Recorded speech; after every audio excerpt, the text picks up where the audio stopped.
In this video, I'm going to show you how to install a porcelain plank tile on a herringbone pattern on a wall. Keep watching.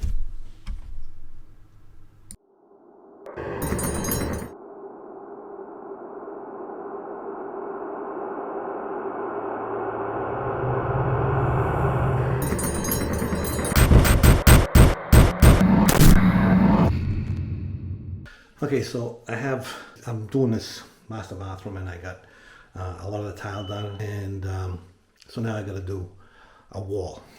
Okay, so this is the shower that I'm working on.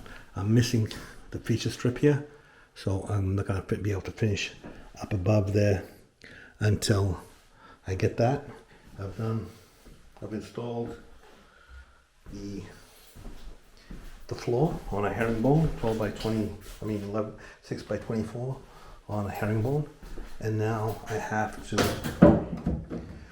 do this wall over here, which is also going to have this same floor tile on the wall on a herringbone. This is my center line, and so I'm going to have the same piece on either side, and on the floor where the wall tile meets the floor tile, I'm not going to have to match those grout lines because there's going to be a tub right here and that's going to be completely covered.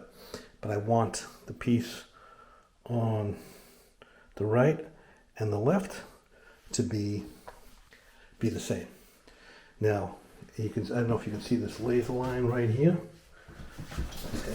This laser line right here. So the floor is not level.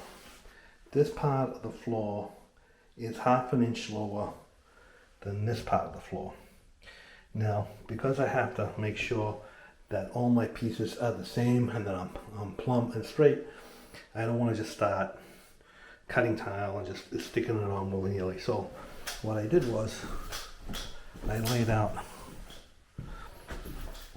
this tile on the floor here. So I got this piece on this side, and I have the same piece on the other side. And this line on the floor here that you see going across here, that represents my floor.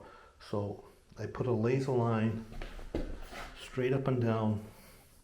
I put a laser line straight up and down here. See where those pencil marks are, and to make sure that I had my point over here, and then my square all along here, my laser square like this. Let me see if I can actually show you.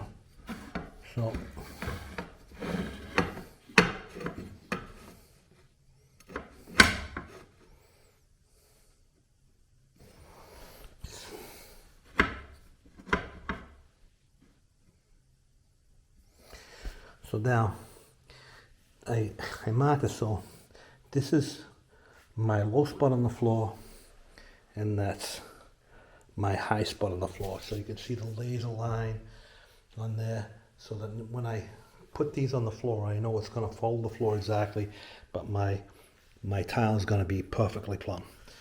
So I have this side cut.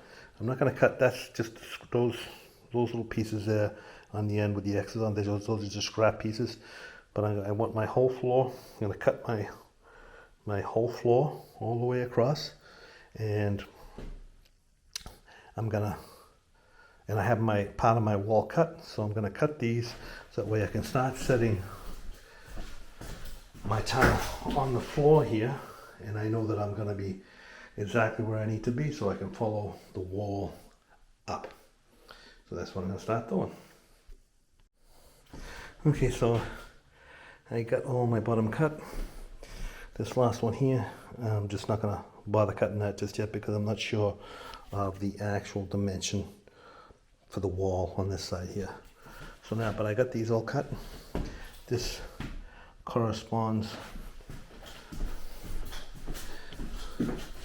with this wall here, and obviously the floor is down here. So let's get going. You want to make sure you get enough screws. So there's twice as many screws now because the tile, you know, the wall has to carry all the way to that tile, so you want to make sure you have enough screws in there.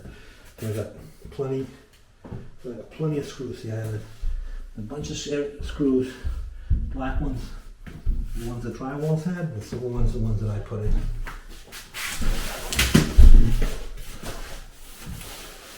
Got plenty of desktop.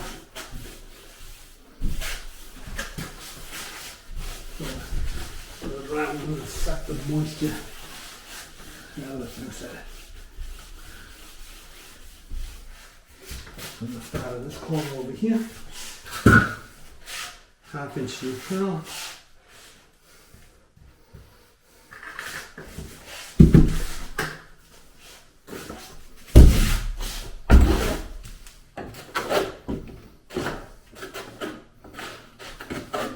Don't forget to like, subscribe, and hit that notification bell.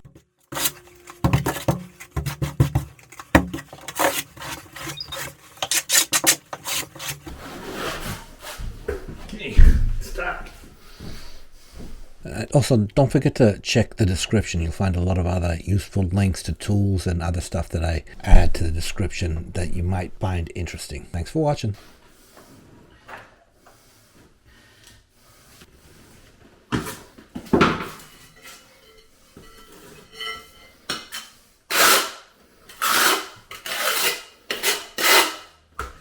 This is the hard part, starting with this here. Getting started is the hard part. Because you have to get this right.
You have to get started right, otherwise you're going to run into trouble.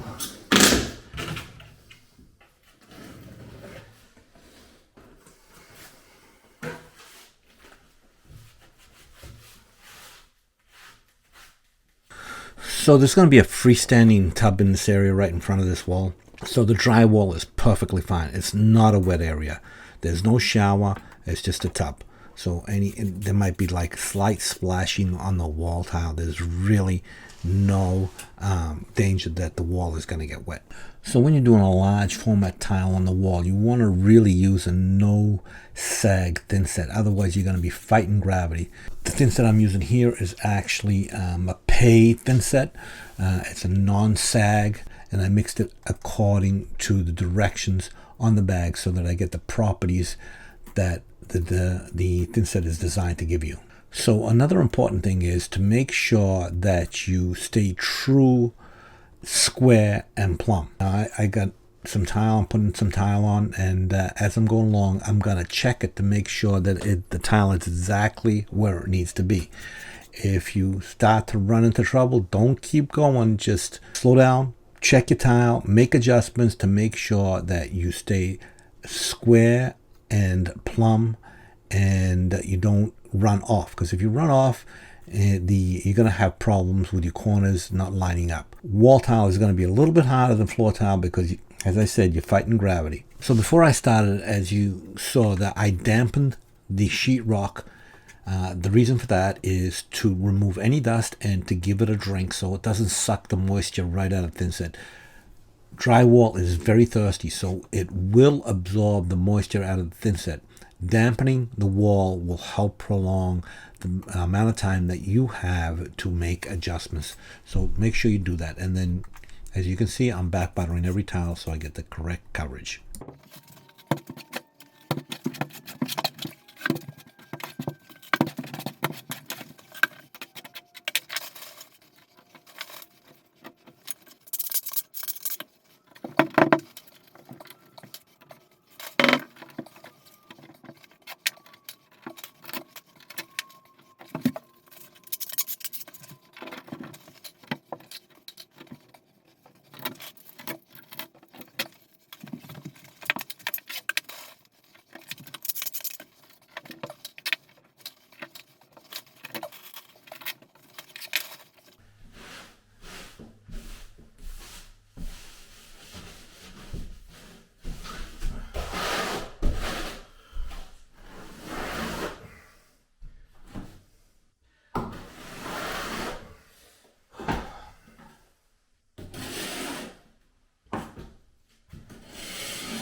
Okay, so I got all this wall tile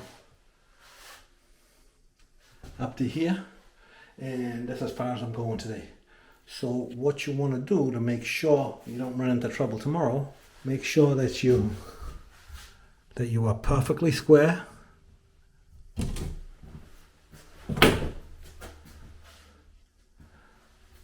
And that your tips align perfectly,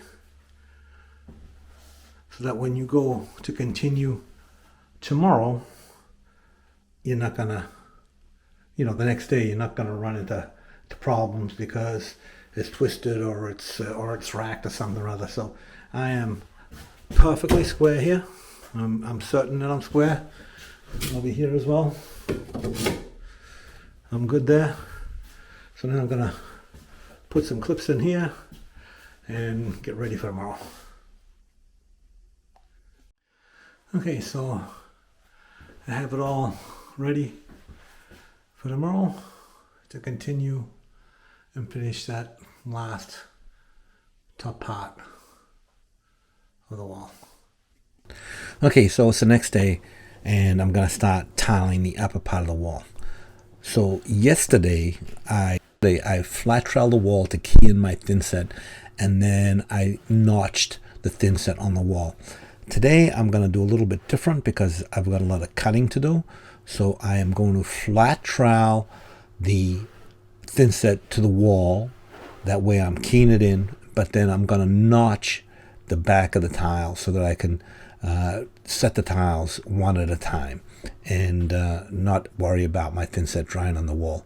I could probably go a little bit higher notching the thinset on the wall, but I'm just going to do it this way. It's a small section, so I'm just going to do it this way. The important thing is that you get the proper coverage of the tile. Doesn't matter how you get there as long as you get there. So for a dry area, which is this here, this is a dry area, the recommended coverage of thinset is 80%. In a wet area, it's 95%. For natural stone, That's always 95%, whether it's a wet area or a dry area.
Okay, so the wall's all done. Tomorrow I'll knock out those clips and grout it. Okay, so that's all it. That's it, all grouted, all siliconed.